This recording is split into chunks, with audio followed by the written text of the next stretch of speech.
Hello loves, Darkside back again with episode 4 of Darkside Goes to Jail series. Okay guys, so I'm gonna pick up where I left off at last time. I come into the pod and I'm looking around, everybody's staring at me, and like I said, you don't want to look anybody directly in the eye. You just want to kind of scan the place, see what it is, see if you know anybody. You don't want to look anybody directly in the eye for more than a couple seconds, because then now you're kind of showing them that you want confrontation to whoever you're doing that to. And you don't want to look straight at the ground either, because then that's going to show you're scared. You know what I mean? So it's kind of like you got to be between the best of both worlds. You don't want to be a tough guy, but you don't want to be a bitch either. You know what I mean? You're in this place, you're stuck here, there's nothing you could do about it. So, alright, so now the officer comes and he tells me what cell I'm going to be in. He's like, you're in cell 3, upper, and I'm like, okay.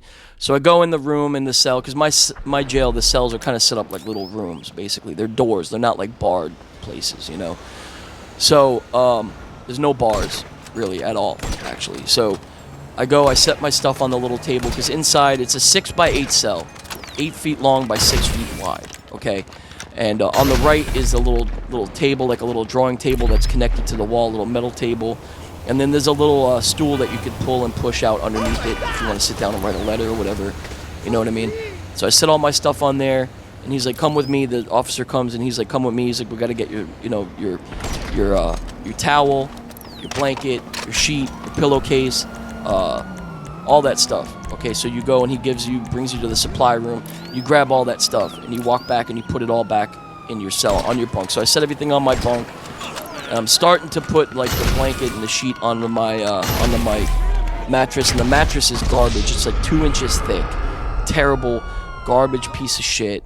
And then I get the knock on the door from the other guy that's my cellie, and he comes in. He's like, "Hey, cellie, how you doing, Bunky?" I'm like, "All right, man." That's what you call each other, Bunky, cellie, whatever. When you're in the same cell and you guys are up and bottom bunk from each other, you call each other Bunky or cellie. And he's like, "How you doing, man?" He introduces himself. He's a cool dude.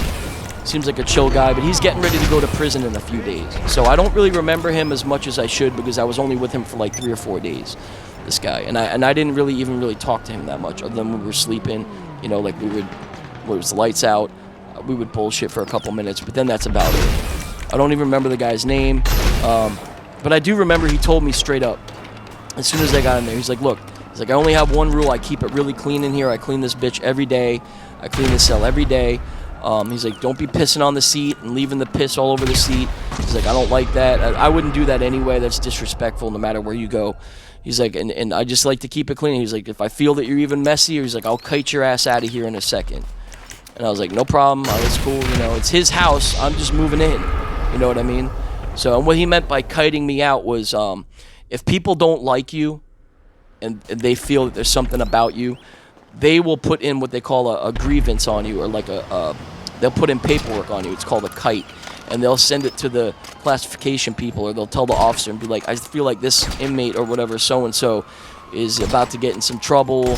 People, you know, he's going to get beat up," even if it's not true. You know what I mean? And then they'll take you and they'll pull you out of the pod and put you in protective custody. You know what I mean? Things like that. I actually have a story about that, like, not for me, but like something that happened a little while later on. But so that's what kiting someone out of the pod will do. And so right after that, you know, I'm like, "No, it's cool, man." I'm like, I'm a clean dude. You know, you don't have to worry about me. I'll help you clean or whatever. And I only had to deal with him for a few days. He was cool for the most part. And then I get another knock on the door, and it's this big Spanish dude named Angel. He comes in and he wants to know about like my charges, what I got locked up for, you know, with my first time in jail. He's asking me all these questions and this and that. I mean, he seemed like a pretty cool dude, but not the kind of guy that you want to fuck with. He was covered in tattoos. He just got done doing like 10 years, and he's back in again on a parole violation. He's looking about going back to prison again. You know, so definitely not the type of guy that you want to try. But I laid this out from the get-go. And he was asking me, he's like, "Oh, you're nervous being here?" And this and that. I'm like, "No, not really." I said to him, I said this straight up to him. I said, "No, it's kind of like being back in the military, being back in boot camp again." And he was like, "Oh, you were in the military?" And one of the reasons why I said that, because it's the truth, and why I said that was to let him know that you're not just going to roll me, dude, and that's not going to happen, bro. You're not just going to punk me down and fucking, you know, think you're going to come in here and try and take my shit. I'm not going to put up with it. You know, that's why I specifically let him know I'm ex-military. I do know how to handle myself. You know what I mean? I could throw down if I have to, bro. You know, and I'm not about that, but I don't want to. But don't think you're just going to come in here and fucking try me. I didn't tell him that, but that's why I threw the military line out there, because it's true. I'm not about to let somebody come and punk me out, you know, and just bitch me down. So I threw that out there, and he was kind of like, oh, that's cool, you know, whatever. And then he's asking me about my charges and all that stuff. And then they want to see your paperwork. They want to make sure, okay, people in jail are very suspicious, okay? They want to make sure you're not like a snitch or a rat, or you're not in there trying to get your charges lowered. Because I have a story about that, too, that happened to me, too. And I'm going to save it for the next episode, where you could try and get your charges lowered. And, you know, they'll ask you to go and sit in the pod and watch the pod and make sure, like, there's no drugs coming in. People aren't bringing in drugs, and this and that. And they'll take time off your fucking case for that and shit. And people do it all the time on a daily basis. It's bullshit. Snitches, you know what I mean? But you got to be careful of that, you know. So then, you know, we're talking and this and that. He seemed like a pretty cool dude, but I wasn't going to let my guard down with him. You know what I mean? Like that type of person. Definitely not a person that you wouldn't want to let your guard down with. So, you know, he leaves, and actually before he leaves, he's like, oh, so you're the guy out there that was doing it big with the checks and shit. And I'm like, yeah. I said, me and my girlfriend. And he's like, well, because they had put a little article in the paper on us. Nothing big, just a little small article about how we were doing things to the banks and this and that. And people knew who I was because of that. You know what I mean? So, I mean, I guess I kind of had a rep a little bit already, but it's not like I killed 3 people. I mean, we were doing fucking bank fraud. It wasn't even that big of a deal, but people knew who I was already.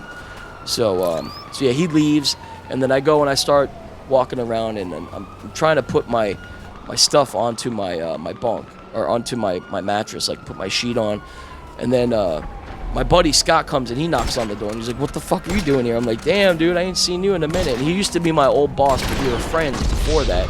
But he used to be my old boss like 8 years prior to this. And we worked at the same place for a couple of years. And so he's showing me, he's like, no, you got to do it like this. You got to tie both corners of the sheet together, and then tie the other 2 corners of the sheet together, and then you basically fit the mattress in there. That's how your mattress stays snug inside of your sheet. That's the way you do it in the county jail. Now I know that. I didn't know it at first, and now I know how to do it now. If I ever had to go back. I don't plan on it. But anyway, so he's kind of like schooling me on the rules of jail, and she's like, don't borrow money, don't get in debt with people, don't gamble, you know, all this basic shit that I should know. You know, don't try anybody unless you have to. Don't let people try you. Keep to yourself. Just do your thing. I mean, he had a couple friends that were in there. I knew a couple other people from the street too, but not people that I would consider friends. You know, people, acquaintances, let's say. You know, people that I got high with here and there, and people that I did know, but not anybody that I would trust. You know what I mean? So Scott was the only one that I pretty much trusted and I knew from the street, like close-wise. And he's just schooling me on the rules of jail and this and that. And he's telling me, listen, don't go up to, you know, there's a yellow painted line in front of the guard. The guard sits behind a desk, okay, in the corner of the pod, and there's a yellow painted line, right, like maybe 2 feet in front of it, painted out 2 feet in front of it.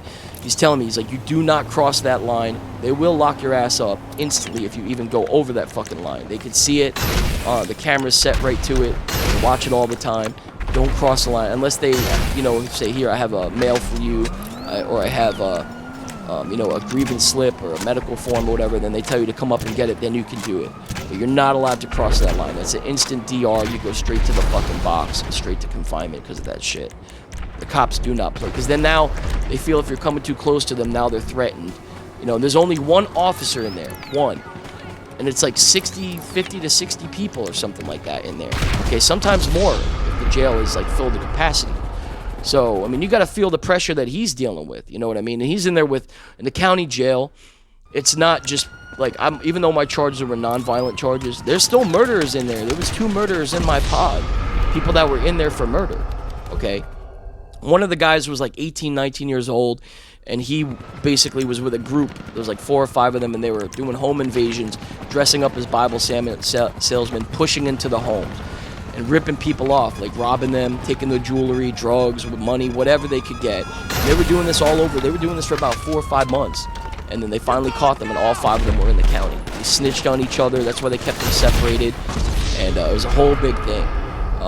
But yeah, and he was only like 18 years old, man. I was like, really? I'm like, damn, dude. But what had happened was one of the robberies went bad, and the 18-year-old kid had shot a girl execution style. They had her on her knees, facing back, like facing away from them, and he shot her in the back of the head. But because all of them were involved, they all got charged with the murder.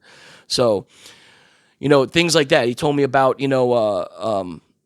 if you have to use the bathroom, if you have to shit, you got to put like a piece of toilet paper on the door and leave the door slightly, just barely cracked open, and that's how someone knows that you're using the bathroom. Things like that. He's trying to school me on the rules of jail, and it worked, and it helped a lot too. And he told me who to stay away from, not to borrow money, and I'm gonna go into it next time about like running a store in jail and gambling and things like that, and what happens to people if they don't pay their debts in jail. Okay. And I'm going to talk to you guys about that next time. But anyway, hopefully you enjoyed this episode here. And I'm going to put another one out in a couple days. So, all right, guys. Peace.